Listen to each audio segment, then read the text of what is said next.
Je voulais aussi vous rappeler que cette journée internationale d'études s'inscrit au sein d'un projet de longue durée, puisqu'on a commencé l'an dernier avec une journée internationale d'études sur le sentiment de la douleur dans la poésie italienne contemporaine. Cette année, on poursuit justement avec cette journée consacrée à l'eau. Et l'année prochaine, donc toujours en octobre 2020, il y aura, je vous l'annonce déjà, une journée internationale sur les odeurs dans la poésie italienne contemporaine. Donc ça sera plus ou moins aux mêmes dates à la même date l'année prochaine. Et en 2021, on a prévu un colloque cette fois, parce que ces 3 journées ont été conçues comme journées préparatoires d'un colloque international qui portera sur les sentiments, la nature et l'essence dans la poésie italienne contemporaine. Donc ce sera un colloque sur 2 jours, puis on verra bien en fonction des retours des participants suite à l'appel à communication qui sera diffusé.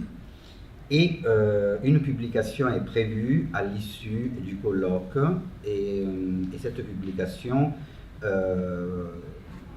va recueillir les interventions des 3 journées d'études, plus les interventions du colloque. Donc, ça sera un volume important sur les sentiments, nature, essence dans la poésie italienne du XXe et XXIe siècle. Donc il y aura 3 volets. On reprendra les 3 volets des 3 jours.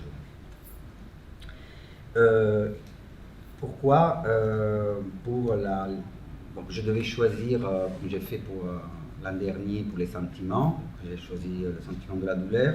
Pour la nature, j'ai choisi pour cette journée l'eau. Déjà parce que l'eau a nourri l'imaginaire des écrivains depuis toujours. Il suffit de penser à l'Odyssée, à Ulysse, la mer, les péripéties. Il suffit de penser aux 5 fleuves de Dante de la Divine Comédie, chacun avec une signification particulière. Il faut penser à la poésie de Pétrarque qui a sondé la question de l'eau. Aussi, l'eau est très présente dans, même, je ne vais pas le citer, mais dans l'un des vers les plus connus de Pétrarque. Et puis, ça traverse les siècles. Je voulais rappeler l'importance de l'eau chez un artiste qui a été aussi écrivain, Leonardo da Vinci. Leonardo da Vinci écrit plusieurs fables, un bestiaire, un traité de la peinture, sur la peinture, donc le traité de la peinture, et les déluges, où l'eau est au centre de son activité d'écrivain et d'artiste, pour arriver après, on va parler du romantisme, l'eau dans la poésie du romantisme en Europe, donc pas seulement en Italie, le lac qui a été fondamental dans l'élaboration de certaines poétiques du nord de l'Europe, qui sont passées après dans le sud de l'Europe, France, Italie, etc., même si le romantisme après a été relu de manière différente selon les contextes historiques et culturels. Et je ne peux pas ne pas rendre hommage au poète que j'ai cité dans le titre de ce colloque, qui est Ungaretti, parce que là aussi l'eau qui prend les formes les plus différentes, effectivement, on a parlé de rivière, mais la mer, le lac, la pluie, il y a vraiment des déclinaisons très variées de l'eau qui animent l'imaginaire des temps du mythe grec jusqu'au XXIe siècle. Et Ungaretti, je vous disais, je me suis permis de reprendre dans le titre de cette journée internationale d'études quelques vers de l'un des poèmes les plus connus d'Ungaretti, Fiumi. Et je voulais ouvrir ce colloque en vous lisant ce poème. en entier, en italien, parce que je pense que ça peut vraiment donner le fleuve, effectivement, dans ce poème, trace un chemin. Et on le sait bien qu'autour des fleuves se sont construites les civilisations les plus importantes. Toutes les grandes villes, les grandes capitales des empires dans l'Antiquité et des États nationaux dans les temps modernes, les grandes capitales se développent toujours autour d'une rivière parce que c'est cette veine d'eau qui traverse l'espace humain et qui contribue à son changement, à son développement, à sa métamorphose. Et dans le poème d'Ungaretti, les fleuves retracent le parcours culturel de ce grand poète du XXe siècle italien et qui peut être considéré comme vraiment l'un des grands poètes du siècle passé. Donc je voulais ouvrir en guise d'hommage cette journée d'études avec la lecture de ce poème. I fiumi. Mi tengo a quest'albero mutilato, abbandonato in questa dolina, che ha il languore di un circo, prima o dopo lo spettacolo, e guardo il passaggio quieto delle nuvole sulla luna. Stamani mi sono disteso in un'urna d'acqua e come una reliquia ho riposato. L'isonzo, scorrendo, mi levigava come un suo sasso. Ho tirato su le mie quattr'ossa e me ne sono andato come un acrobata sull'acqua.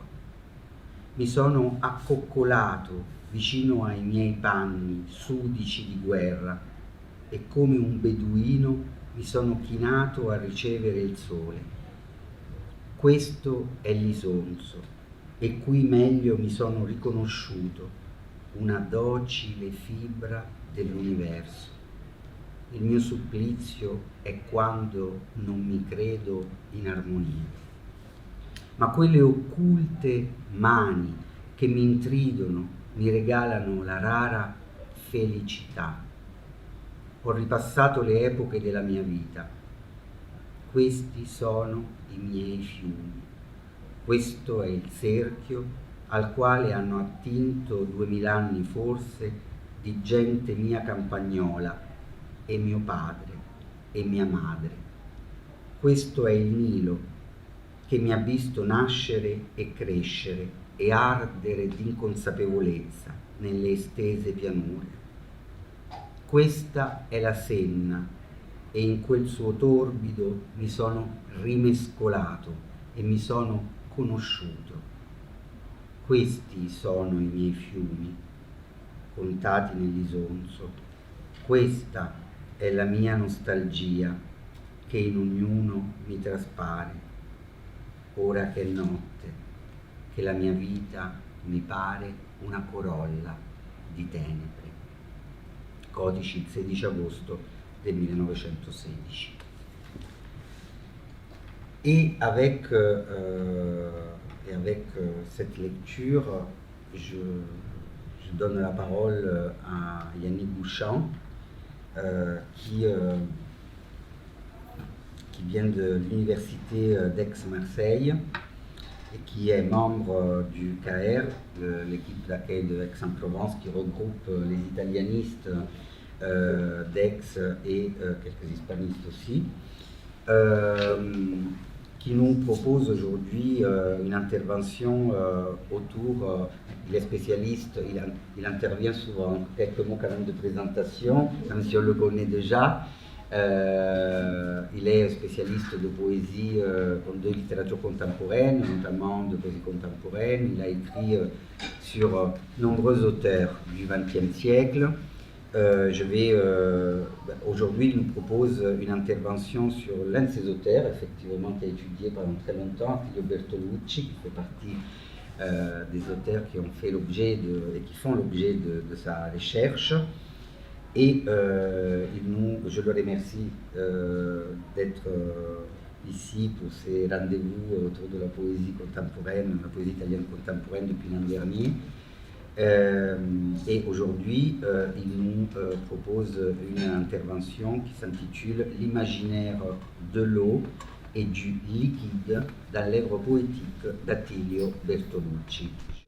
Je remercie Flaviane, le département d'italien et le laboratoire LAX pour cette organisation d'une initiative qui me réjouit d'autant plus qu'il y a quelques années, dans cette même université, j'avais présenté une recherche sur le même sujet, mais chez un autre auteur. Myriam et Angela s'en souviennent, c'était Sandro Penn qui était à l'honneur à cette époque-là. Et donc j'avais exploité les poèmes et les prods de Sandro Penn pour voir ce que l'eau pouvait nous apprendre. Alors j'ai tenté de retrouver aujourd'hui un de mes premiers amours de jeune chercheur, si je puis dire, puisque Attilio Bertolucci, je lui ai consacré ma thèse de doctorat. C'est un poète pour lequel l'eau a, me semble-t-il, une place fondamentale à plusieurs niveaux différents que je vais essayer de vous expliquer. J'avais prévu, mais malheureusement ma surprise tombera à l'eau, une citation de Bodini pour faire plaisir à nos collègues de Lecce qui ne sont pas là, puisque Bodini est une des gloires de la poésie de Lecce sur l'eau. Et puis, personnellement, un de mes poètes favoris, Seamus Heaney, qui a écrit des choses formidables sur l'eau dans un autre contexte. Alors, venons-en donc à Attilio Bertolucci, une analyse de l'imaginaire lié à l'eau, et plus largement à l'élément liquide. Chez Attilio Bertolucci, peut de prime abord se justifier par l'importance de l'élément dans la construction d'un discours poétique, fortement marqué par des références spatio-temporelles à des lieux biographiques. Ainsi, est-il possible de définir et d'illustrer ce que Bachelard a nommé, je cite bien évidemment un livre qu'on va citer plusieurs fois aujourd'hui, L'eau et les rêves, une unité d'éléments, citation, qui rassemblerait les différentes images de l'élément liquide bertoluccien, à savoir aller au-delà d'une opposition entre l'eau considérée, d'une part, comme ornement du paysage et cadre de vie, et d'autre part, l'eau considérée comme, je cite encore Bachelard, substance de la rêverie. Car précisément, dans l'œuvre de Bertolucci, l'élément liquide nous semble recouvrir ces deux significations. Ajoutons que le terme rêverie prend chez cet auteur une place remarquable. Je citerai tout simplement le fait qu'un des plus grands critiques bertolucciens, qui s'appelle Paolo Ragazzi, a écrit dans les années 80 l'un des tout premiers essais critiques sur Bertolucci qui s'appelle Rêverie et Destino. Rêverie est un mot qui se prête remarquablement bien à Bertolucci. Alors nous verrons d'abord qu'il s'agit d'un motif poétique récurrent dans la démarche autobiographique de l'auteur, mais aussi d'un thème consubstantiel à la définition de limites spatiales, temporelles et sociales. Dans les poèmes et dans ce qu'on appelle le roman en vers, je vous expliquerai tout à l'heure ce qu'est le roman en vers. Puis il sera question d'expliquer comment l'eau a pu servir de cadre à des moments d'initiation, notamment dans la Camera da Letto, initiation amoureuse notamment. Enfin, nous nous pencherons sur la parole de l'eau, dans la construction d'une perception intranquille du temps, avant de terminer sur des métaphores de la dissolution de liquides organiques, parce que là aussi nous touchons à quelque chose qui est proprement bertoluccien. L'eau, un repère spatio-temporel et sociologique.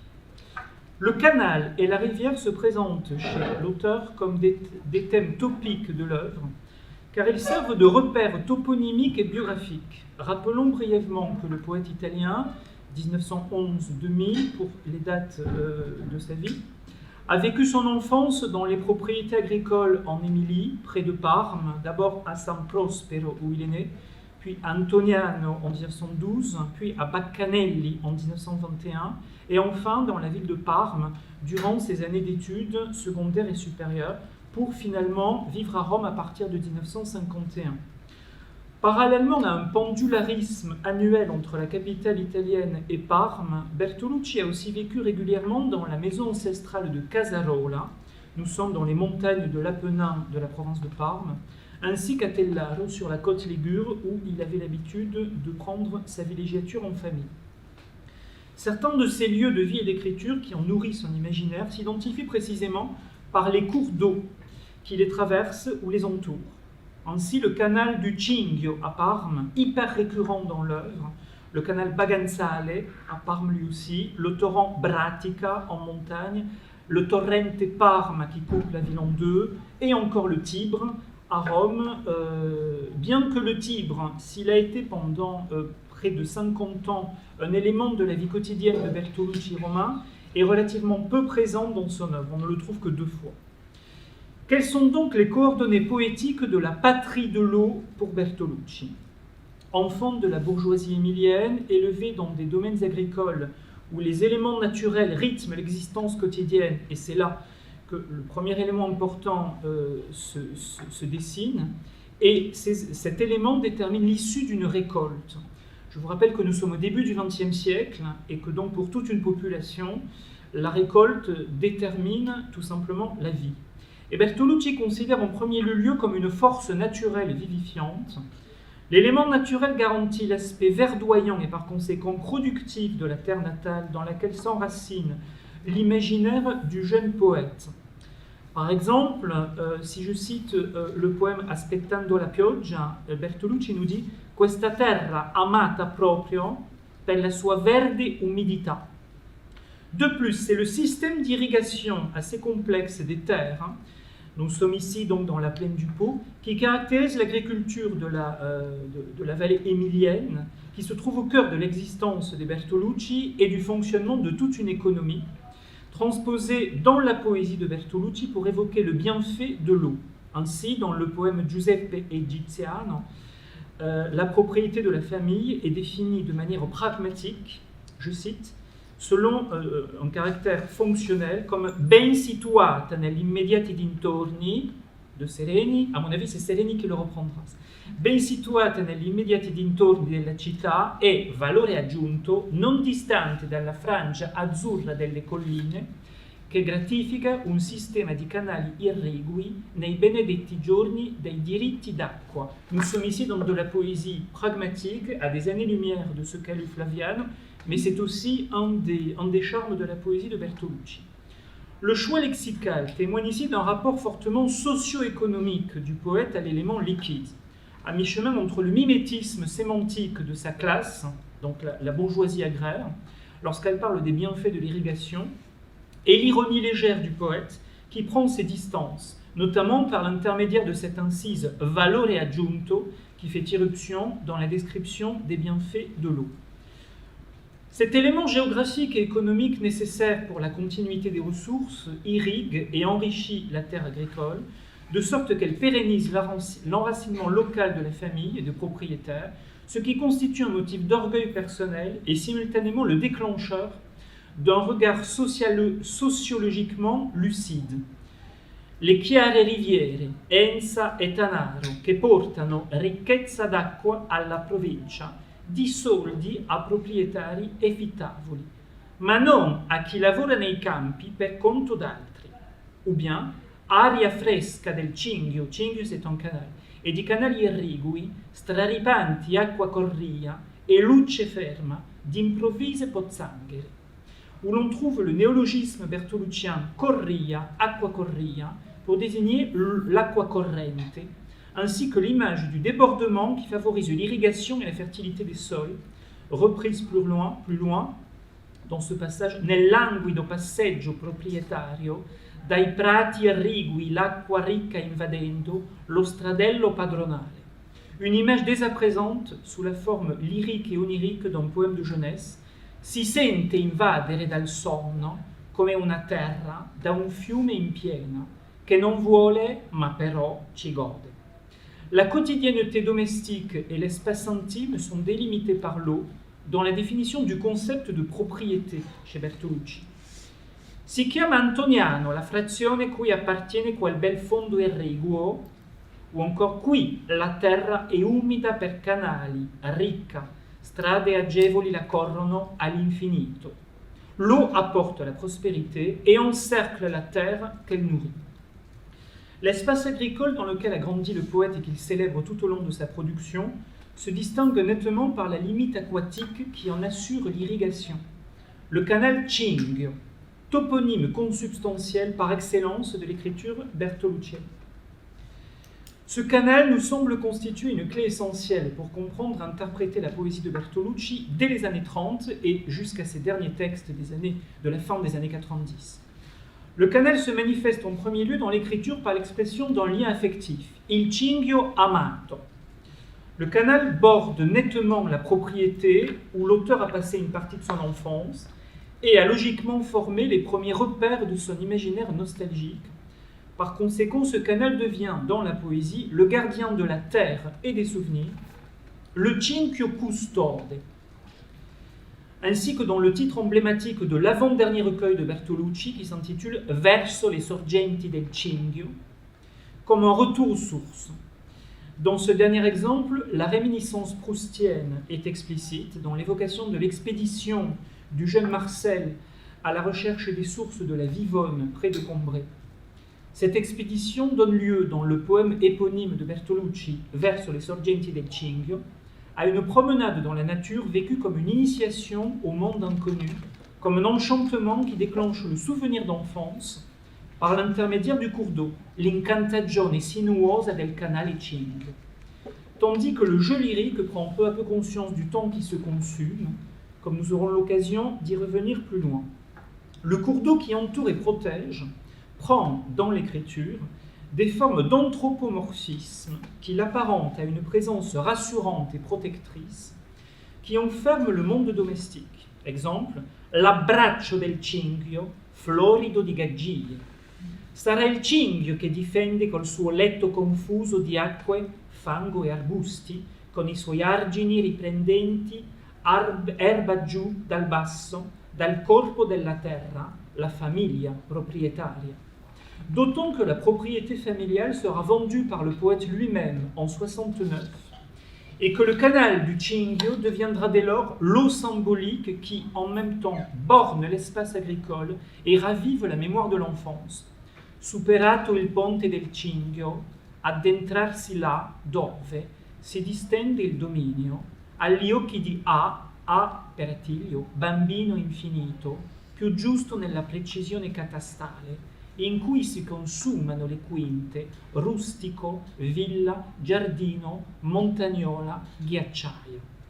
La pérennité de la propriété cadastrale, désormais perdue, assurée par les limites du canal, se transforme en dominio infinito, encerclé par l'eau, qui ouvre les portes de la nostalgie d'enfance au poète, thème capital dans toute l'œuvre. En effet, dans ces derniers vers, tirés d'un manuscrit de la Camera da Letto, non retenu pour la version définitive, l'eau a non seulement une fonction de limite et de gardienne fortement ancrée dans les repères sociaux de la propriété, mais aussi une fonction motrice d'ouverture pour la rêverie poétique. Le canal, figure mémorielle, s'enrichit d'une connotation sociologique extrêmement forte, car l'eau assure la protection et la continuité d'une classe à laquelle l'écrivain appartient, et devient un repère pour embrasser l'espace, délimité face à l'extérieur, à savoir les routes qui mènent vers la ville de Parme et les autres propriétés limitrophes. Le Cingio est donc aussi un seuil emblématique, car depuis l'un de ces ponts, on distingue le foyer domestique. Un autre cours d'eau, moins fréquemment cité par Bertolucci et qui prend la même connotation que le Cingio, est le canal Baganzale, lui aussi situé dans la plaine de Parme. Il Baganzale fu un'ansa più ampia attraversando la proprietà col suo filo d'acqua chiara, le sue rive di Gaggie. Je reviendrai sur les Gaggie bientôt. En revanche, l'autre cours d'eau emblématique de la limite chez Bertolucci se situe au cœur de la ville de Parme, qui indique la limite du quartier de l'Oltre Torrente, puisque cette rivière s'appelle il Torrente Parma, dont nous allons tenter de définir et d'illustrer la fonction poétique et sociale. Cette rivière, qui est appelée donc Torrente Parma, sans avoir l'ampleur d'un fleuve, constitue une marque géographique et culturelle indissociable de la topographie parmesane. Ce cours d'eau a généré les deux Parmes, comme l'affirme le poète. En effet, le Parma sépare la ville avec d'une part une séparation architecturale et urbaine, mais aussi une séparation de type sociologique. Et c'est la raison pour laquelle Bertolucci nomme l'Oltretorrente, donc au-delà du quartier central, le ghetto subversivo.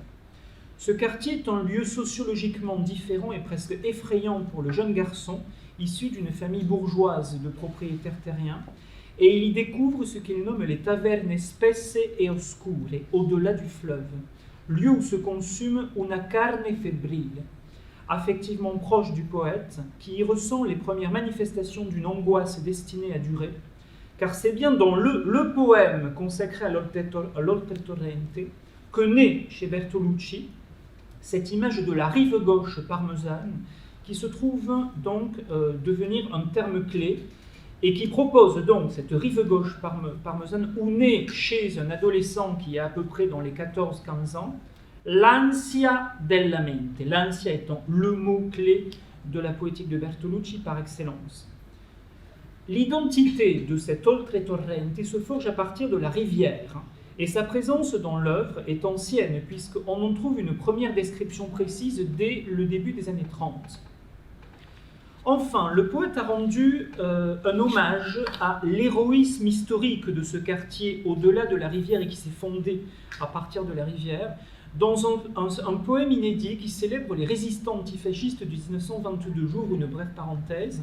C'est un épisode qu'on connaît peu quand on aborde dans nos cours d'histoire le fascisme, mais au mois d'août, donc 3 mois avant la marche sur Rome, Parme fut l'un des bastions de résistance les plus importants de l'antifascisme, et précisément dans le quartier où a vécu une partie de sa vie Bertolucci, au-delà du Torrente Parma, dans l'Oltretorrente, l'insurrection n'a duré que quelques jours, elle a été réprimée assez durement par les chemises noires, mais il y a une tradition donc d'antifascisme très forte, et Bertolucci, à la fin des années 30, avait écrit un poème qui est inédit, qu'on peut voir sur un monument dans un parc de Parme, et qui, il y a 2 ans, a été édité dans un volume d'inédit par Paolo Lagazzi, Il fuoco e la cenere.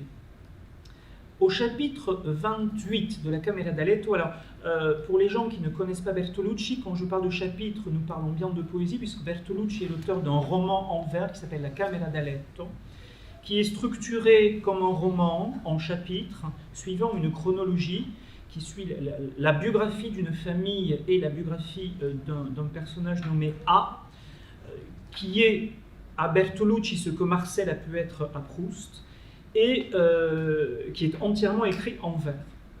Donc au chapitre 18 de la Camera d'Aletto, le Parma, le Torrente Parma, est défini comme solidale con gli uni e con gli altri, malgré une nette séparation entre la rive bourgeoise et la rive populaire de la ville émilienne.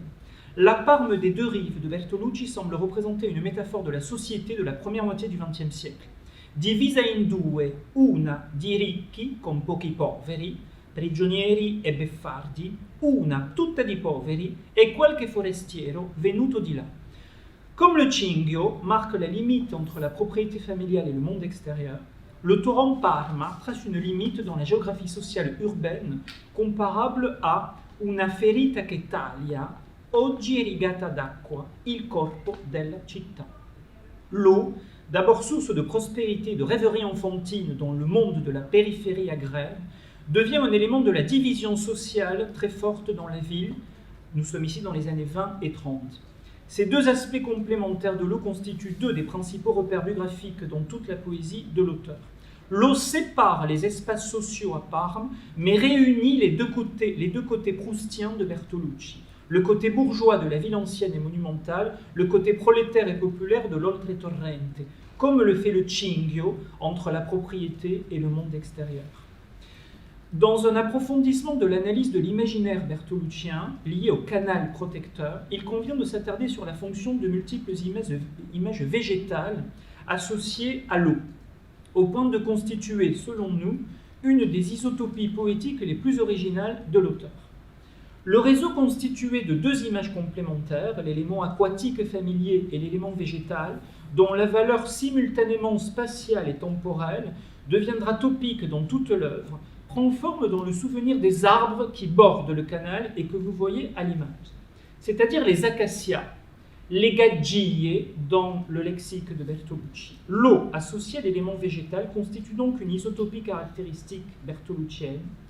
La fusion entre le liquide et le végétal se révèle propice à l'émergence du souvenir d'enfance, des promenades, des rêveries, dans un paysage formé par la cupola delle gaggie, accompagnati soltanto dal rumore dell'acqua. L'acacia est omniprésent dans la production de l'auteur, outre sa fonction motrice, quasiment proustienne dans le déclenchement du souvenir. L'occurrence inaugurale du réseau arbre-eau-enfance dans l'œuvre se trouve dans un poème précisément intitulé Ricordo di fanciullezza. Le gaggie della mia fanciullezza, dalle fresche foglie che suonano in bocca, si cammina per il cinghio asciutto. Nous sommes ici donc dans Fuochi in Novembre, le deuxième recueil de l'auteur, début des années 30. Cet arbre n'existe qu'en rapport avec l'eau qui l'entoure, le borde, le recouvre, l'anthropomorphise. Et voyons quelques exemples de cette fusion hyper récurrente dans les recueils. Arrivammo a fresche acque correnti, tra gaggie in fiore. La bianca nebbia si rifugia fra le gaggie dalle foglie strette e lunghe, di cui si riempie le mani l'acqua gelida e scura. Le gaggie si fanno incontro umide di pianto ad abbracciarti, le foglie umide che l'ingombrano il passo, al silenzio delle acque e delle foglie, etc., etc. Dans la version publiée, vous aurez l'occasion de retrouver précisément ces citations. Et ici, je me permets de faire un rapprochement avec un poète d'expression française contemporain, Jacotet, qui lui aussi fonde une partie de sa poétique sur l'association entre le végétal et le liquide. Et je cite ici Jacotet dans un texte en prose intitulé « La promenade sous les arbres », paru en 2009. Chose curieuse, on dirait que les arbres, à s'approcher de cette rivière, rêvent de l'imiter. Nous sommes ici dans l'isotopie que j'ai tenté de vous présenter. Passons à présent à un aspect totalement différent de l'eau bertoluccienne, le décor aquatique de l'initiation. Si l'eau du canal dont je viens de vous parler constitue un décor fondateur pour l'imaginaire de l'auteur dès les années 30, d'autres lieux biographiques et aquatiques constituent également des espaces symboliques pour l'écriture, notamment le récit d'une initiation au contact de l'eau. Durant l'année 2021, le petit Attilio, qui était âgé de 9 ans, a effectué un long séjour pour accompagner son grand-père en cure à Salsomaggiore. Et de cet épisode biographique authentique, Bertolucci va tirer le 15e chapitre de La Camera da letto, Nonno e nipote, ainsi que 2 textes en prose, Edith Wharton à Salsomaggiore et Burattini et Marionette. Cette ville d'eau, à la mode durant la Belle Époque, offre à l'enfant une parenthèse dans sa scolarité, car elle est ressentie en même temps comme un lieu de perdition et de découverte. Città di cure e perdizione, piccola Babilonia, dit-il dans le chapitre 15 de la Camera da letto. Au rythme de la ville d'eau, l'enfant s'initie notamment au théâtre de marionnettes présenté par les frères Preti à cette époque, alors en vogue dans toute l'Italie. Et l'initiation au spectacle est vécue comme un moment de joie secrète, au milieu de l'eau, dans un contexte thermal propice à de nouvelles sensations, comme l'indique le résumé en prose du chapitre 15, qu'on appelle Argumentum. Il bambino perde un anno di scuola, ma si arricchisce di esperienze nuove, essenziale, quella del théâtre. Une autre initiation s'effectue dans le cadre d'une ville balnéaire. En effet, Bertolucci, issu de la bourgeoisie émilienne aisée, a pris l'habitude de passer une partie de l'été, nous sommes ici dans les années 20 et 30, au bord de la mer, tantôt à Forte dei Marmi, Marina di Carrara, Viareggio, Vittoria Puana, Tellaro, près de Bocca di Magra, cher à Sereni, qui sont les lieux emblématiques de la biographie bertoluccienne. Dans La Camera da letto, les plages et les cadres maritimes sont des lieux d'initiation à l'éros. Le jeune garçon, protagoniste semi-autographique du poème, et je le rappelle, nommé par l'initiale A, est d'abord témoin puis protagoniste de l'amour physique au bord de la mer durant les vacances. Le décor des stations de la Versilia dans les années 20 et 30 permet d'évoquer l'initiation de l'adolescent qui observe un cousin plus âgé, Nanni, que l'on sait condamné par la phtisie, et qui vit une aventure érotique dont l'intensité s'explique par l'ambiance maritime et le parfum iodé de la mer. Je cite « Quel eros che lo iodio esalta, thanatos incupisce ». Puis c'est à Forte dei Marmi, évoqué au chapitre 27 de la Camera da Letto, qu'apparaît N, Ninetta, initiale qui désigne la fiancée du jeune garçon, Ninetta Giovanardi, qui sera l'épouse de Attilio Bertolucci. Cette fois, le décor maritime a pour fonction de susciter la naissance de l'amour, loin des contraintes de la vie domestique à Parme et du contrôle des parents. Plusieurs poèmes inédits, datés de juin, juillet et août 1935, donc antérieurs à la Camera da Letto, évoquaient déjà la figure de Ninetta au bord de la mer, dans une atmosphère de rêverie amoureuse, encore influencée par l'Alcione de D'Annunzio, puisque nous sommes sur les lieux d'Annunzia. La mer, et plus largement l'espace maritime et balnéaire, offre au poète un décor à la fois symbolique et biographique, pour évoquer l'allusion à l'éros naissant. Symbolique à cause des réminiscences mythologiques, biographiques, à cause des lieux réellement fréquentés tout au long de son existence. Le chapitre 27 de la Camera da Letto, intitulé « Les sorelle », abonde de références à l'espace maritime connoté par l'érotisme au moment du bain de soleil ou du bain de mer, tandis que la jeune fille N prend une allure quasi divine sur la plage, comme dans la description de ce bronzage, olio di noce sopra le membra nude, il distendersi sulla sabbia che brucia, ricevendone intrepidamente pena e piacere insieme. N est coiffée de son bonnet de bain, comme c'était l'usage dans les années 30 quand on allait à la mer, cuffia da bagno di gomma bianca tramata, il cui sottogola stenta faticosamente a chiudersi, et N a confié à son fiancé sa montre. Et nous trouvons ici deux détails réalistes dans la description de cette Vénus au bord de l'eau qui minorent, grâce à cette ironie, cet understatement britannique qu'émettant Bertolucci, toute velléité trop lyrique sur cette image entre l'épique antique et l'ironie contemporaine.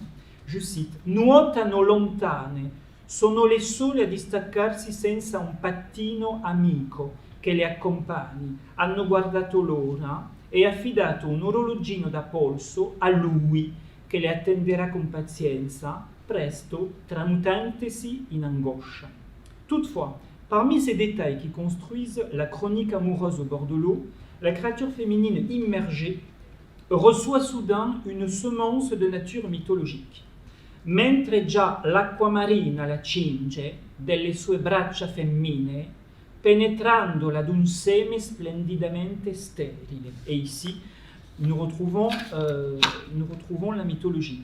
Sous les yeux de son fiancé qui assume la figure du voyeur. Tu, spettatore unico, affrettati a goderne lo spettacolo. Cette lecture du chapitre de la Camera da Letto montre l'oscillation des registres entre le banal quotidien, le bonnet de bain, la montre, et le sublime érotique d'un bain de mer de nature mythologique. Cette initiation amoureuse dans le décor de la Versilia trouvera sa réalisation physique plus tard, avec Ninetta prête à l'acte charnel dans une cabine de plage au chapitre 30, dans lequel abonde le lexique balnéaire. Et donc cette scène d'amour est parsemée des mots capanno, costume, porto, libeccio, spruzzi, tamerici, etc. Déjà, dans les premiers recueils du jeune Bertolucci, les analogies entre l'eau et les figures d'anges, d'enfants et de jeunes femmes sont significatives, puis ensuite elles disparaîtront à partir des années 50 avec la phase qu'on appelle la capanna indiana. Un autre aspect de l'eau, la parole de l'eau et la perception du temps. La manifestation sonore de l'élément liquide s'observe dès le premier recueil de poèmes, Sirio, publié en 1921, par l'intermédiaire d'un anthropomorphisme de l'eau évoqué comme une présence phonique à l'origine d'images d'un envoûtement. Il fiume è grande e canta presso l'acqua che canta. udire da quieti ruscelli salire concerti sottili di pesci, le voci calme del fiume, la pura corrente che mormora si dolcemente, etc. Encore sous l'influence de Pascoli et d'Annunzio. Mais la voix de l'eau devient même un miroir sonore, une sorte de caisse de résonance pour le jeu lyrique qui mesure sa perception du temps selon le rythme liquide naturel. Spumeggiante, fredda, fiorita acqua dei torrenti, un incanto mi dai che più bello non conobbi mai, il tuo rumore mi fa sordo. Come un ruscello è mia vita e continuamente si disperde, un giorno sarò tutto disperso. Ce narcissisme auditif, c'est une expression que j'emprunte à un critique espagnol qui s'appelle Carmelo Berasaura et qui est le seul critique espagnol à ma connaissance à s'être intéressé à l'œuvre de Bertolucci. Donc ce narcissisme auditif, entretenu par le bruit de l'eau, fait correspondre le murmure du ruisseau à la conscience du jeu lyrique en attente d'un signe. I ruscelli increspati mormoran dolci parole, ma tu non rispondi, ce qui nous rappelle l'attente de notre jeu lyrique face aux rives muettes du Magra dans Un posto di vacanza de Sereni. La perception de la parole de l'eau dans l'espace observé entraîne une perception de son mouvement et par conséquent du flux temporel dans lequel elle s'inscrit, ce qui deviendra le thème de prédilection de toute l'écriture de Bertolucci, poète par excellence de l'anxiété. En effet, l'eau sonore des premiers recueils permet de définir un espace-temps édénique, sans durée, dans la région de Parme, délimité par les cours d'eau bordés d'acacias dont j'ai déjà parlé. Cet équilibre qui correspond à la mémoire de l'enfance sera bousculé par l'émergence d'une sensation inconnue et inquiétante qui est nommée ansia, terme clé magistralement évoqué au chapitre 10 de la Camera da Letto, Come nasce l'ansia. Le terme ansia est d'abord employé pour la première fois chez Bertolucci, justement, dans le poème sur le torrente Parma, Oltre torrente. C'est ici que dans les années 30 apparaît pour la première fois ce terme. Et l'eau constituera un cadre cristallisé pour le souvenir de l'enfance au bord du canal, avant d'accompagner l'obsession d'un temps qui s'écoule sans retour, thème central. Voyons à présent un dernier aspect plus méconnu de l'œuvre de Bertolucci, qui est un peu périphérique par rapport à l'eau, mais qui a un rapport avec ce qu'on appelle l'imaginaire liquide, c'est le thème de la dissolution. Et vous allez comprendre quel est le rapport avec l'imaginaire liquide. Il s'agit de se pencher sur les liquides du corps humain et les liquides des végétaux, d'une part, et d'autre part sur les images de dissolution, notamment dans la seconde moitié de la carrière de l'auteur.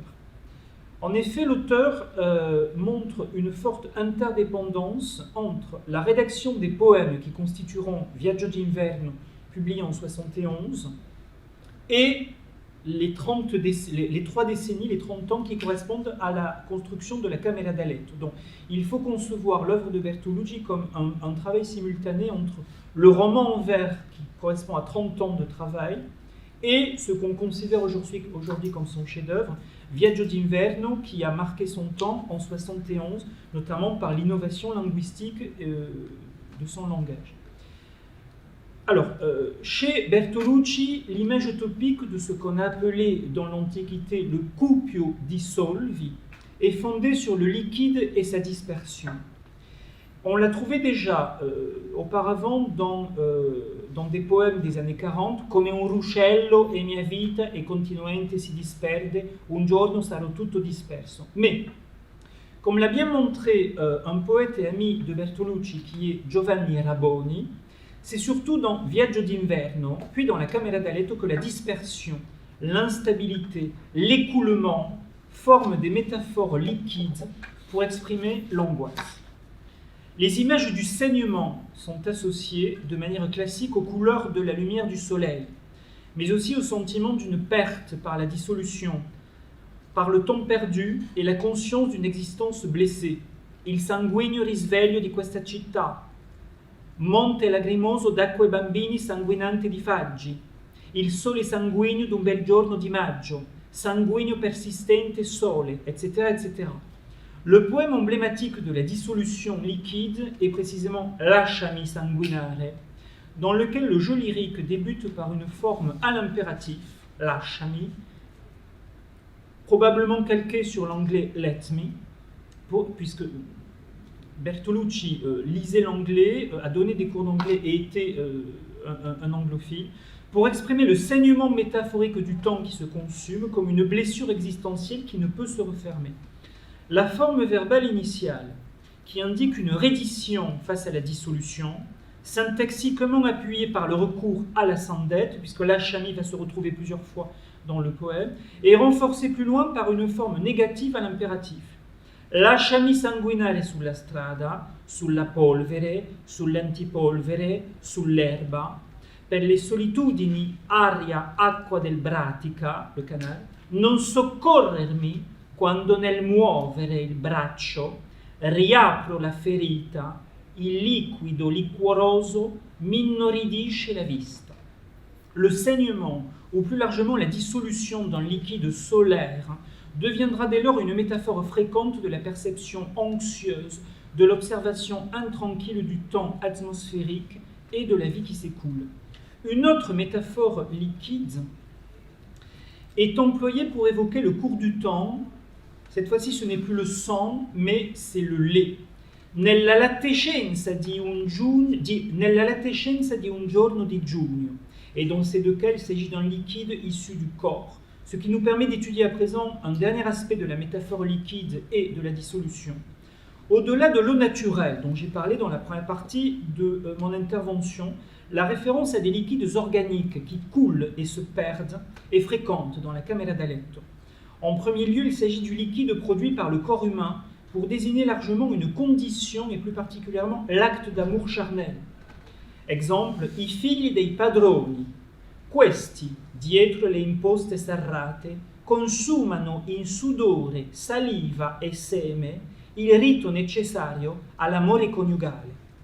Dans ce passage, l'Écriture révèle la fusion entre, d'une part, le regard de nature sociologique porté sur les individus qui vivent dans la propriété familiale et dont l'auteur fait partie, d'autre part, la connotation anthropologique du rite conjugal, évoquée par le tricolon de substantifs, sudore, saliva, seme, appartenant au champ liquide, la sueur, la salive et la semence. Et plus loin, au moment de raconter une initiation sexuelle avec un ami dans la campagne, durant la puberté, vers l'âge de 13 ans, le jeu lyrique reprend l'image métamorphique de la sève végétale, comparée au lait dont elle partage la couleur, pour terminer sur un autre liquide organique, la bave du crapaud, avant de conclure avec l'expression « reliquie organique », à savoir la perte du liquide séminal de l'adolescent qui vient de pratiquer l'auto-érotisme, autre signe liquide du passage du temps qui s'écoule.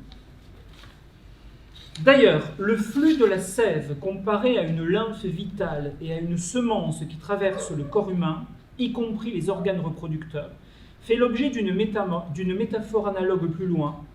Nous sommes ici au chapitre 29 de la Camera d'Aletto.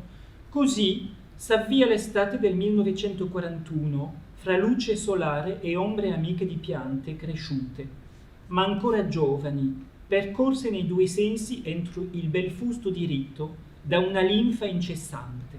La sève qui s'écoule sans cesse pour régénérer la vie des végétaux, comme la lymphe organique qui maintient le corps humain en vie, sont deux formes dispersives liquides que le poète a employées pour exprimer sa perception du cours du temps chronologique et atmosphérique. En conclusion, nous avons tenté de montrer comment l'eau constitue un vecteur d'émotion dans l'écriture de Bertolucci, car c'est l'élément primordial d'une relation fusionnelle entre le jeu lyrique, son enfance, les lieux de son existence et sa perception intranquille du temps. Comme l'indique une superbe métaphore de 1951 dans la Capanna indiana, l'eau bertoluccienne, porteuse de mémoire, s'écoule lentement pour construire une durée intime en mesure de répondre poétiquement à la durée objective de l'horloge et du cycle naturel. Un luogo è quale stilla nella mente del fanciullo ai giorni che la rondine va e torna. Qui siamo giunti dove volevamo. Nous sommes partis d'une analyse du régime biographique de l'eau qui commence avec l'évocation du canal de la propriété familiale, pour traverser l'œuvre jusqu'au titre de l'avant-dernier recueil, Verso le sorgenti del canale Cinghio, une quête vaine des sources du canal qui se termine par l'anxiété de l'éloignement et de la perte. Volevamo risalire alle sorgenti del Cinghio, acuta la perdita della casa e di chi, forse, si era ricordato di noi, soffrendo come soffrivo io del distacco. Au terme de cette ébauche de la poétique bertoluccienne de l'eau, nous sommes convaincus que l'imagination liquide de l'auteur, Parmesan, se fonde principalement sur le motif d'un écoulement spatio-temporel intranquille, qui est résumé dans cette expression dédiée à son fils Bernardo, le réalisateur, « Il dolore dei giorni che verranno ». Merci pour votre attention.